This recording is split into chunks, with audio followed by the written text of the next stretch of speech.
Hey there! Welcome to Jackie Talks Horror. I'm Jackie, and today I'm doing a spoiler-free review of Final Destination 5. Now this one really surprised me after the negative reception of the previous film, and with the title like The Final Destination, it felt like the series had run its course. But does this movie breathe new life into the franchise? Let's find out. And just a quick note, I'll be using images from IMDb and clips from the official trailer throughout this video. Now, as usual, this is an ensemble film, but let's have a look at the main characters. So the first main character is Sam, played by Nicholas Agosto. Sam is the one that has this film's premonition and tries to steer the group to safety. He's a young chef hoping to move to Paris for a culinary opportunity, but is also working part-time at the paper company the others are at. After the disaster, he becomes determined to save his friends and loved ones from death's design.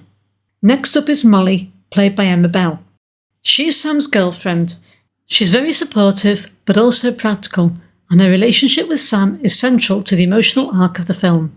She offers a stabilising presence as the group grapples with the aftermath of the bridge collapse. Next up is Peter, played by Miles Fisher. Now he's Sam's best friend.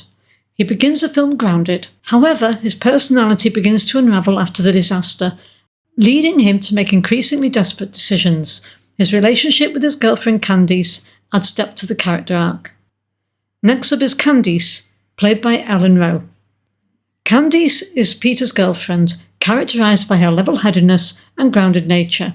An intern and gymnast, she brings a physical aspect to the personality, balancing Peter's emotional turmoil with her own resilience. And finally, as ever, there's Tony Todd, playing Bloodworth, the coroner mortician.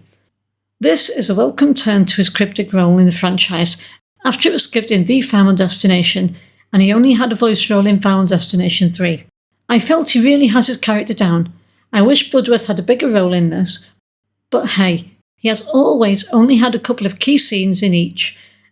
As ever though, his presence adds a certain foreboding and mysterious quality to the story, so he always uses his time well, and I love it when this character's on screen. You don't watch Final Destination movies for their acting. And this acting was about on par for the franchise overall, with a couple of standouts. Okay, and now onto the plot and pacing. The IMDb plot synopsis reads, Death returns to claim the lucky survivors of a deadly bridge collapse in this fifth frightening instalment of the series. The film's runtime of 92 minutes ensures a tight narrative, avoiding unnecessary filler and keeping the audience engaged throughout. The balance between character development and suspense and the horror elements in this instalment is well maintained, unlike the previous instalment, and we have a bit more time in getting to know the characters, and that means we actually care about them surviving, making for a compelling viewing experience. And now on to direction and production notes. Final Destination 5 was shot in 3D, and directed by Stephen Quayle, who previously collaborated with James Cameron on Avatar, and he brought his experience in 3D filmmaking to the project, ensuring the 3D effects were integral to the storytelling rather than mere gimmicks. However, unlike the previous entry, the 3D wasn't a heavy part of marketing, so the previous film kept the Final Destination 3D moniker. Also, unlike the previous film, this was actually filmed in 3D, with 3D cameras, which made the 3D effects a lot more effective. Final Destination 5 delivered its signature tension and gore, while also infusing moments of dark humour that added a unique flavour to the franchise. The film's death sequences, while gruesome, often carry an ironic or absurd twist that elicits more than just gasps. Like the previous film, the opening credits show various objects smashing their way through glass panels, such as kitchen knives, fire escape ladders, logs, roller coaster pieces, etc., which are references to all the deaths from the first 4 films, and the end credits show a montage of some of those deaths. It also, at the time of filming this video, features the longest opening disaster in the film series. The bridge disaster lasts 4 minutes and 44 seconds, and as ever, this film has its own rules, explained by Bloodworth, and twists that will make you want to binge watch the whole franchise again to see if you've missed something. Okay, so now here's my ratings. For cinematography and soundtrack, this film gets 4.5 out of 5. The cinematography stands out with dynamic framing and creative angles that enhance the suspense and make even quiet moments feel tense.